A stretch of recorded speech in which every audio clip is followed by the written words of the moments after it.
And here we are for the last round, round 5 of the Standard Pauper Sealed League, choosing to play our black-white version of the deck.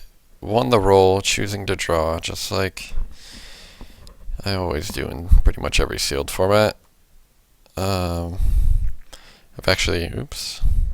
played some games, practice games against him before that I actually forgot about, and he thinks my deck should be very good, 4-1, 5-0 kind of thing. But it is not, so choose to keep this hand for sure.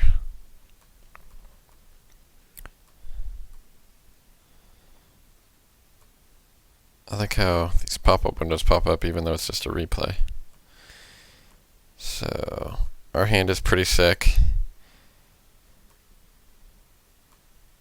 Playing against green-white. Lash the Whip, good little removal draw. Would like our 5th land, which we hit, which is good. A 3/3 is one of the hardest cards to deal with in this deck. We miss on Freakus Cur and Pillar of Light, so it's a little annoying. Could make a 3 due to trade, but I figure I'd rather just take the hit and attack back for 3 and spread my love. He makes it a 4/4 lifelink anyway, so that's kind of a problem, but I do have Lash of the Whip, so I'm committed to taking like one more hit and then I'll be fine. So here I play the 1/4 because I'm hoping to save Observant Alseid for Bestow shenanigans. So here we are taking another hit. He gets to gain 3, how lucky. We get our 5 mana, so I'm pretty much committed to Lash of the Whipping his big guy. Leaving the 2/1 back to block the 3/2. In case he has any way to pump it. I don't want to block my 1/4 ever, because that's the late game win condition. He could have like some sort of pump spell up right now, or a protection spell. So I decided to Lash a Whip on his upkeep. I could have waited even longer, potentially, to see what else he did, but it's risky either way I do things. Might have been better to wait, because he maybe would have bestowed it onto there, so maybe a bit of a misplay. Should have just didn't want him to draw a card. So I take another 5, which is a little rough, but double Merchant's pretty nice, so I'm going to be able to beast up my guy into a 4/3 and attack. Now what's interesting here is, since my guy has Vigilance, if he decides to attack with his guy and doesn't have anything, I'm guaranteed blocking because I'm so far behind in life. So the fact that he didn't block there is a little interesting. I guess he's giving himself another out to draw a card. That might be important, but he draws a bunch of bricks, and so I hopefully trade here, and I do. And playing Unicorn there with all that mana and really doing nothing that turn signifies to me that he's just out of gas, so I can Sign in Blood, get down to 5, and like my card advantage is just pretty insurmountable at this point. He's got 1 in hand, and I have basically a board stall with Scholar of Athros threatening to take over, but I have a million cards in hand, so I really just want to empty my hand as fast as possible. Little greedy, mana inefficient this play, but I do get a Scholar activation at the end of turn.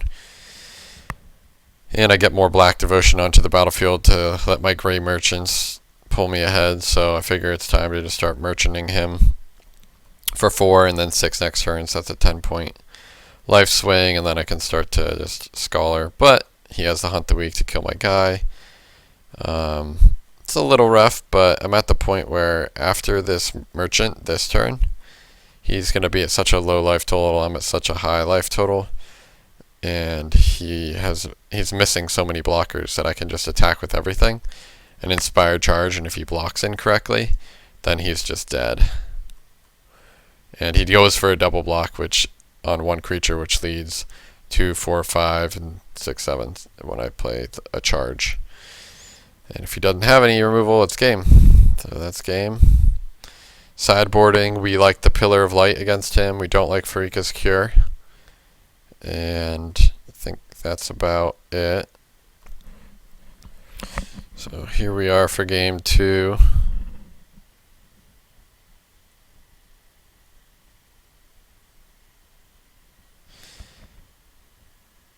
Okay.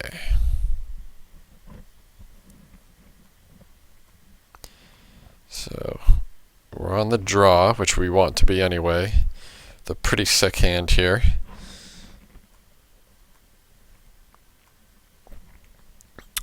Boon of Erebos. Okay, that was the other card I sideboarded in. I sided in the Pillar and the Boon of Erebos.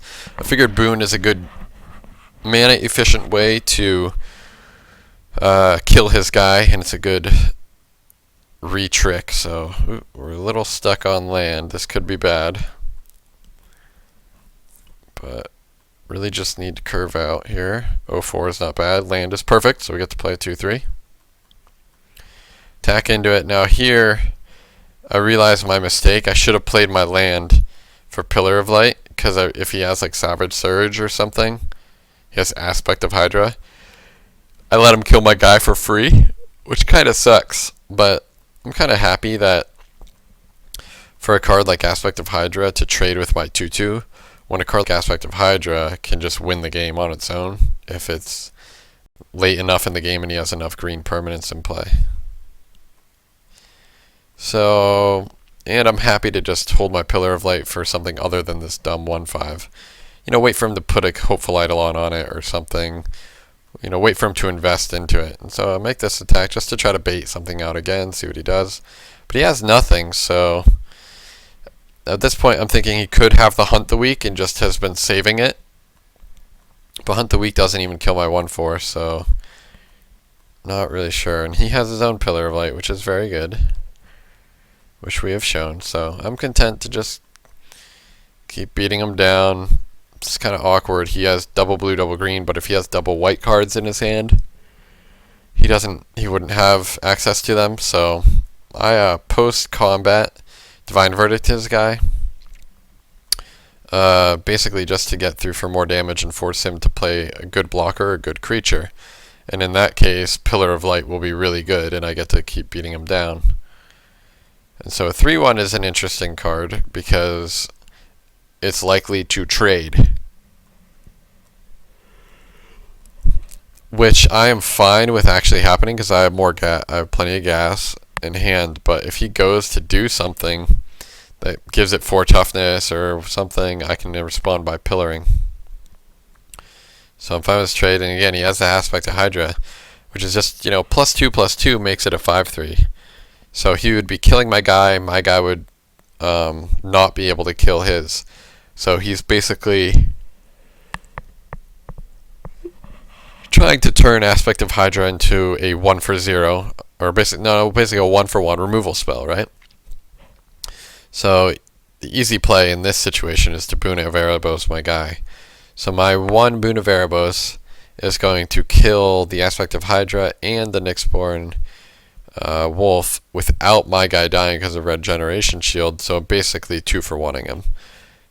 So that's a nice little re-trick, very mana efficient as well.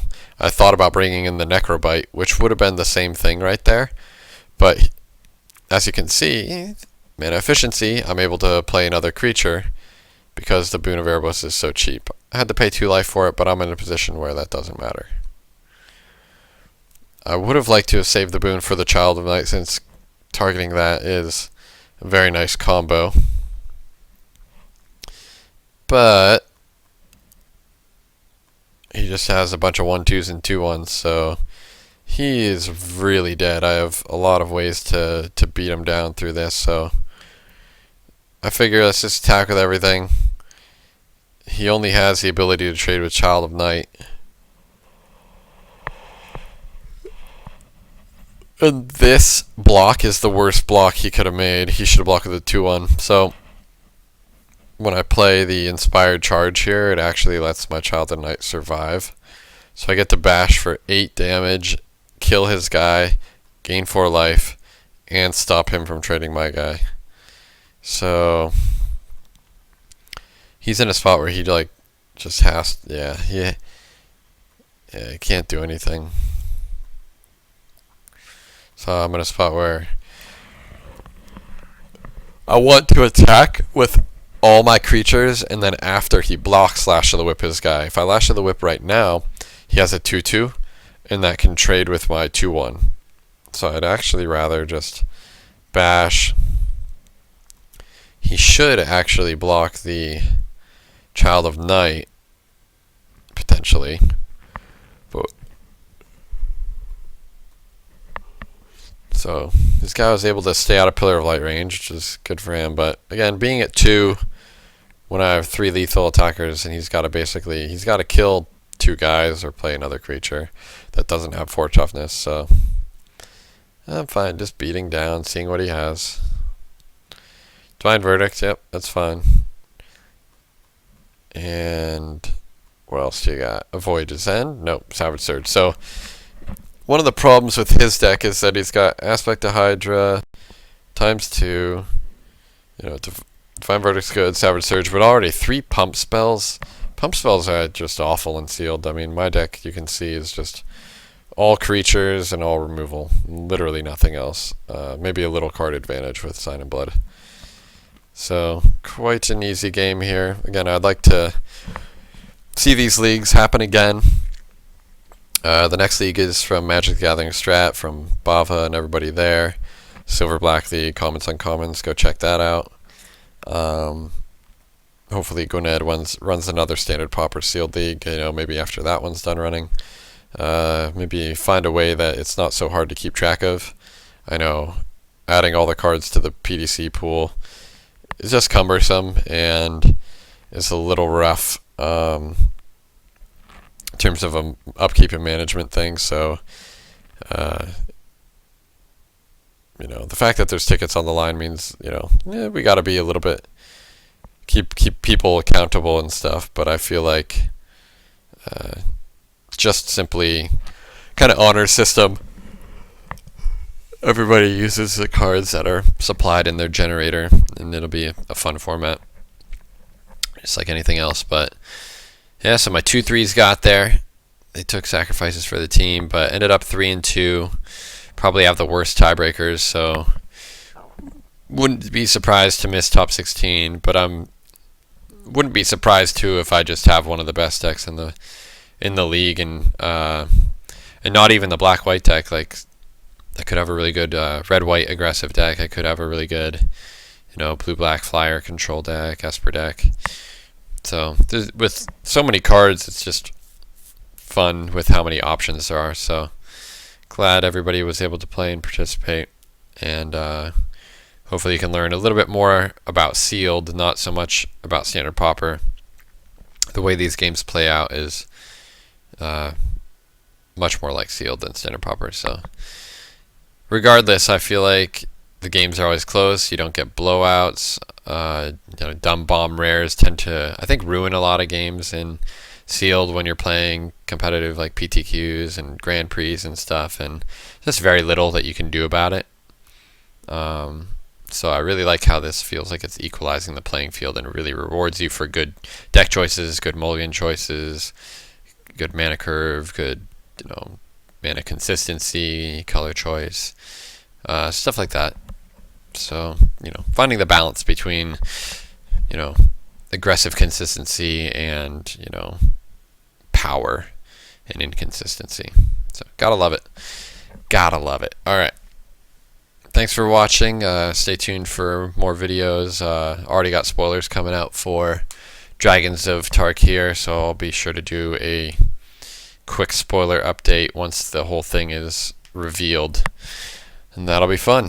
So far, I've been liking the format with Fate Reforged a lot more than just straight cons, and been even working on some new brews. I like almost like a mono green splash red Gruul kind of ramp graveyard deck is what I've been working on lately. So hopefully I'll be able to play in some events sometime soon, but it's just been busy with work lately, so stay on the lookout. Alright, thanks for watching.